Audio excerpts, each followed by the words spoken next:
What's going on, world?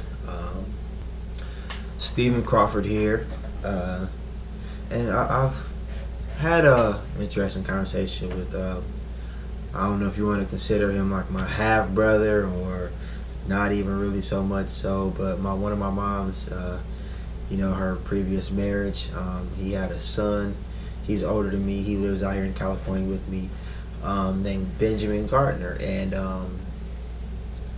I was talking to him. I still consider him my brother, and he let me know, like, hey, bro, I see you, what you're doing.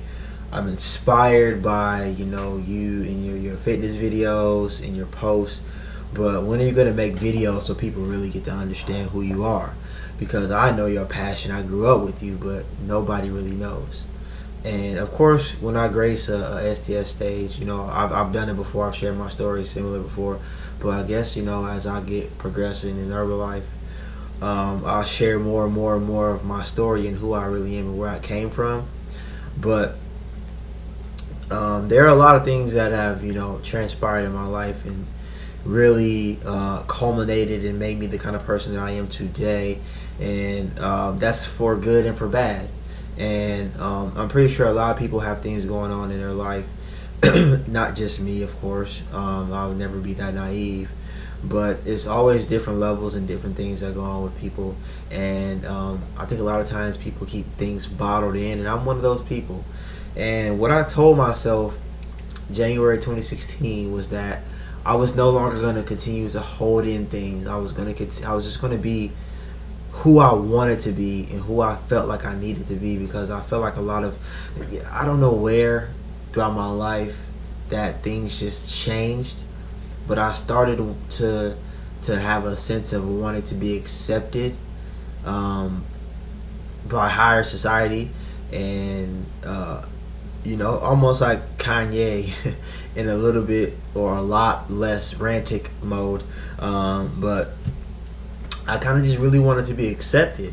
And in order for me to not hold so much in, because I'm a very secretive person. If you know me, you know I'm a very loner type of individual. I'm goofy as ever when I'm playing and joking around with you, but for the most part, I'm a loner. I do things by myself, and I just feel more comfortable that way, depending and relying on myself. And it's made me a certain kind of individual. So what I decided to do is I'm going to sit here. It's like midnight right now, and I still got like, a meal left in me. So I got like a little bit of time in between eating. So I'm going to make a video. I don't know what I'm going to say. I don't know how long it's going to be. But I'll probably just break it into parts and post a different part every day or so. But it's just a little raw. I'm not even sure I'm going to edit it. I'm going to just try to think about everything I say and just let you all know a little bit more about me, a little bit more about my life, and to kind of know about who I really am and what's made me the kind of person that I am today, and the things that I'm striving to change and recognize about myself. And first and foremost, how I would describe myself sitting here. I'm 28 years old. I'll be 29 in September, and I do have two twin girls, ages 14 going on 14 months, and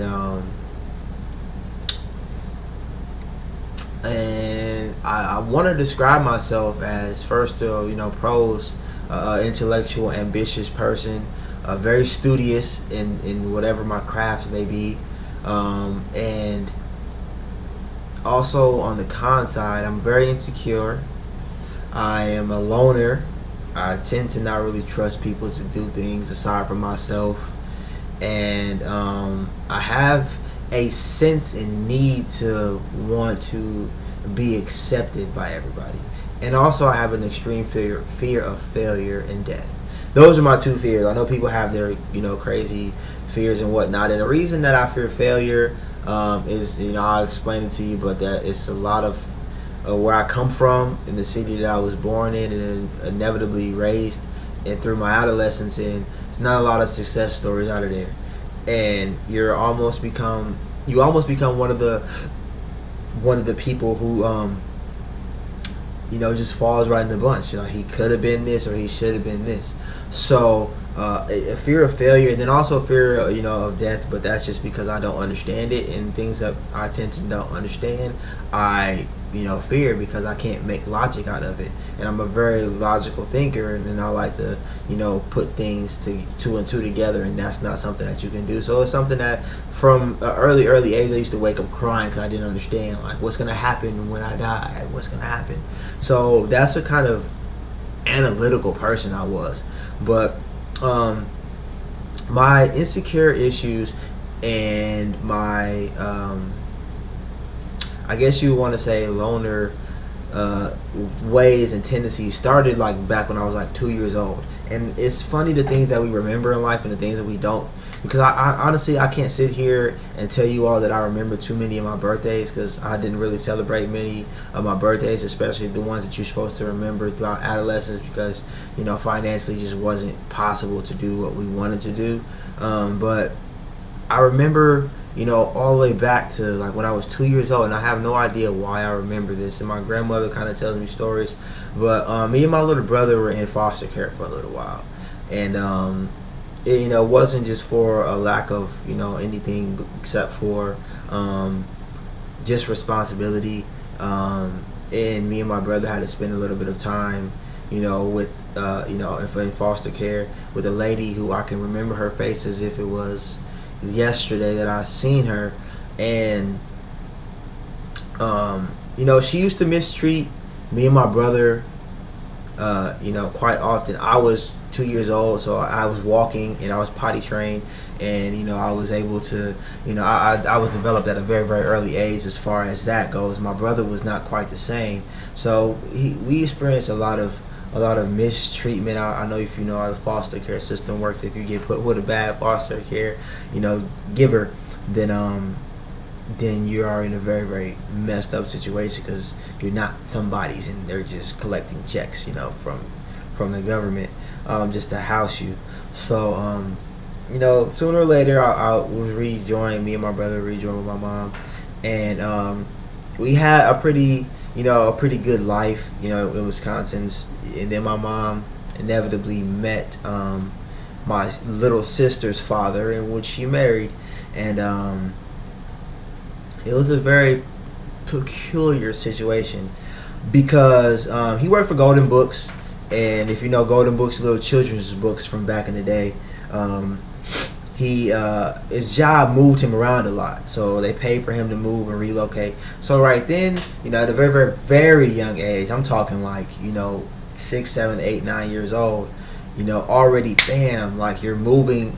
And at that age, if you have kids, moving is rough, because it's like fitting in here, then all of a sudden you're uprooted and fitting in there. And I'm talking about, I didn't move from like a few hours away.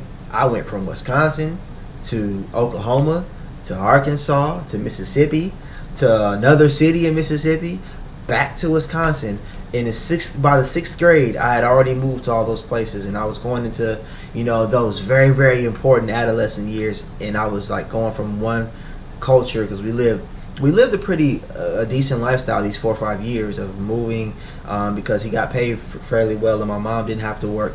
And so we lived a pretty modest lifestyle, I guess you would call it.